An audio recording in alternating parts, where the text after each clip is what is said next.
Good afternoon and welcome back to Dr. Logic awkwardly does logic in her kitchen.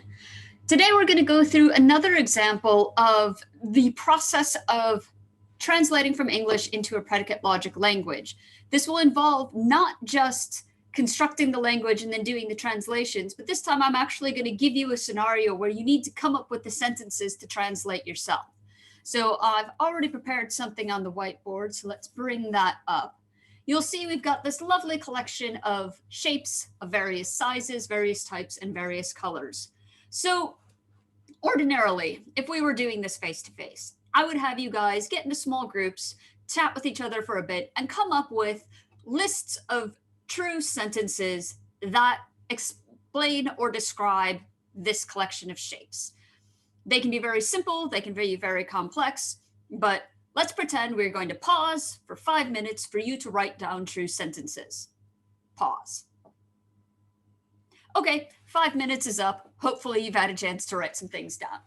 Now, probably the sentences I've come up with aren't necessarily the same as the sentences you've come up with, but we can still use them for kind of purposes of illustration.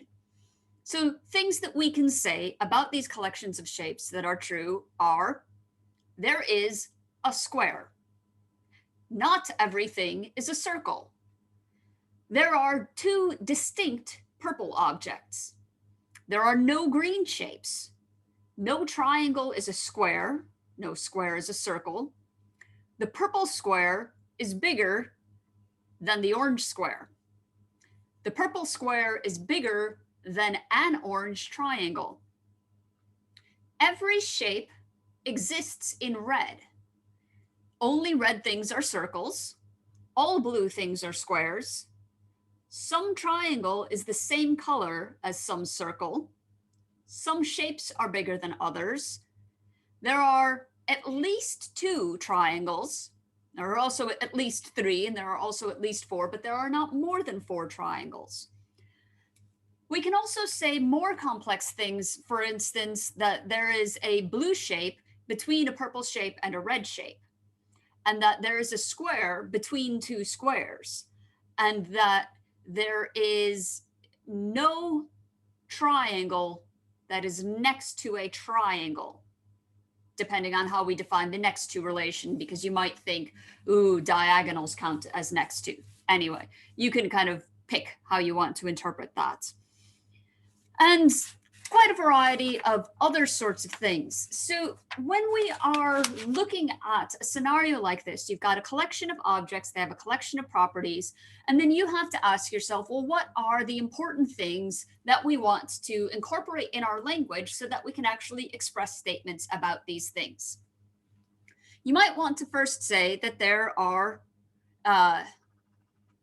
colors, things that we can represent. There are orange, blue, red, and purple. So these are all unary predicates. We also have shapes. There is triangle, square, and circle. These are also unary predicates. Then we have size. Size can either be kind of absolute. So we can say that we have large shapes, and let me see, we can't use S for small because we've already used S. Let's use M for small. So these would also be unary predicates, but we might also actually want to be able to express the relation of larger than or smaller than. So this is another way of indicating size. I'm actually going to cheat a little bit, and I'm not going to use a capital letter for larger than or smaller than. I'm going to just borrow these symbols from mathematics. So these are binary relations. What else have we got? There is this notion of, let's see, I guess we could file this under arrangement. We have this notion of betweenness. Now we've already used B for blue, so let's use W for between. So this is going to be a ternary relation to say that something is between to other things. We can also actually express the relation of being on the edge by pointing out that, say, for instance, the large orange triangle is not between two things because it only has something on one side. So this is just one language that you could construct. If there were other properties or predicates or relations that you were interested in expressing, for instance, you might want to say something kind of about the space that these shapes are in, such as that this column only contains squares, then you would have to have a language that would allow you to express those things. But let's just take a look at some of the basic sorts of sentences that I suggested. For instance, if we want to say there is a red square, that is rendered, there is something, there is a thing that is both red and a square. So we use the same variable to indicate that it's the same object that is both red and square. And then we want to say maybe there is a blue square between an orange square and a purple square. So this guy here is between the orange one and the purple one. Now, we aren't specifying the order that it is between, so maybe the purple one is on top or the orange one is below. This isn't made explicit, but we can still render the basic idea by saying, well, first we need to have separate variables for each of the objects that we're going to describe. And the first thing is an orange square, and the second thing is a blue, oops, that needs to be Y because that's our second thing. It's a blue square. And then the third thing is a purple square. So this says these are all of the objects that we have. And we have a statement that, so our ternary relation between, and the way that we represent it is the first thing is between the second and the third. So the blue square is our Y, and it is between the X and the Z. So 3 different objects and how they are related to each other. Now, one of the things I said is that there is no shape that's green. So let's actually put G back up into our unary predicates for colors. And this we can say, well, it's not the case that there is something that is green. Now, one thing that we haven't specified is the fact that all of these are shapes. We can talk about individual types of shapes, triangle, square, circle, etc. But nothing here indicates that, like, we don't have numbers or cats or other things. This is something that is kind of implicit in what is known as the domain of discourse. The fact that we have defined this language so that we only are talking about these objects up in this corner means that we're sort of interpreting our variables not as ranging over generic arbitrary things, but as ranging over shapes. So what I've got here says it's not the case that there is a green shape. Now, I could have made this more explicit using our shape predicates by saying it's not the case that there is something that is green and a triangle, or it is green and a square, or it is a circle and green. So I could make this explicit. Again, it depends on how you are defining your language, what you are taking this language to describe, and so on and so forth. Now, let's see, what was one of the other ones? One of the other ones was that only circles are red.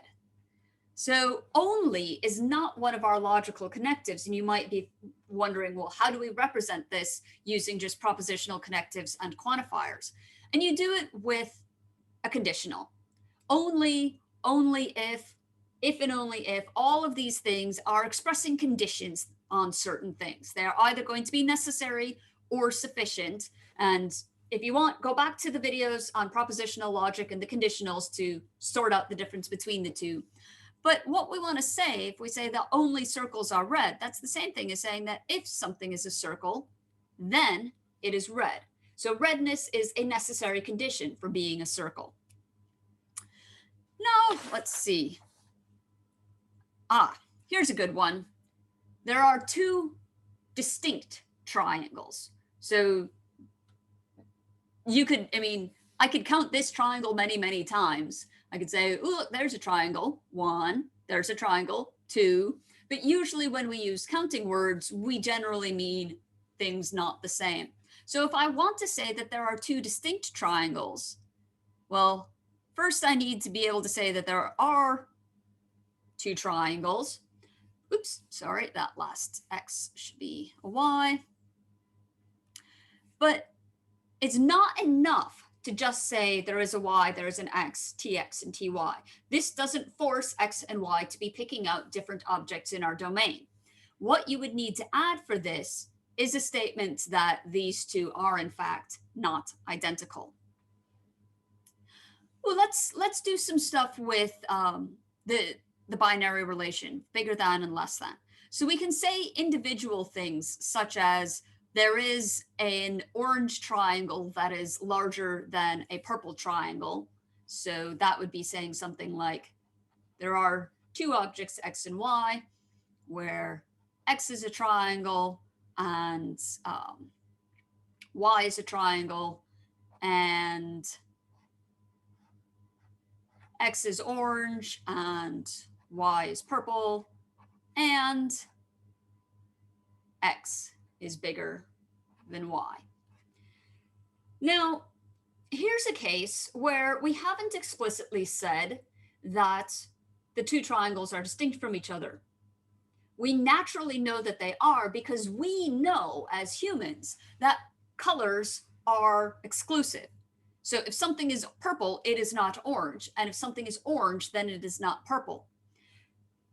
We would need to spell this out explicitly in our logical language because our logical language doesn't have this kind of real world knowledge that we are bringing into it. Same with the shapes. We know that there are no round squares, but our logical language would need to have this represented explicitly. So if something is a circle, then it is not a square.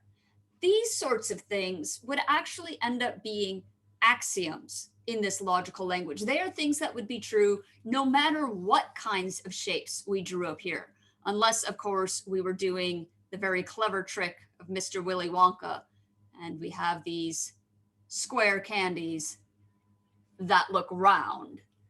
But we aren't playing games. We're just looking at ordinary shapes.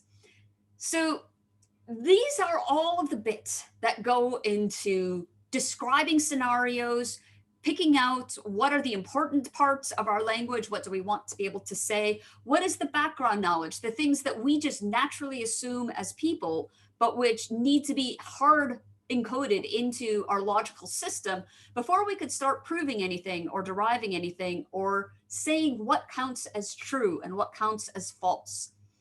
There's loads more we could do about this, but I suspect this recording is already getting pretty long, so I will pull back from here. I'll leave it to you to kind of do some more examples. Come up, what are other interesting things that you can say? How would you render them in the logical language that I've defined? Would you want to add anything to this language? If you have anything interesting, put it in the comments. I'd love to take a look. But this gives us kind of a nice framework that we can then build on as we move into the next subject.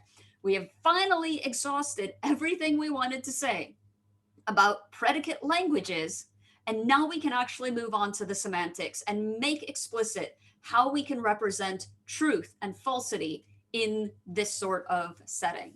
So I hope you're interested in that, because that's where we're heading next. And trust me, it won't take nearly as long to get through the semantics as it did through the basic language. So take care. See you in a bit. Cheers.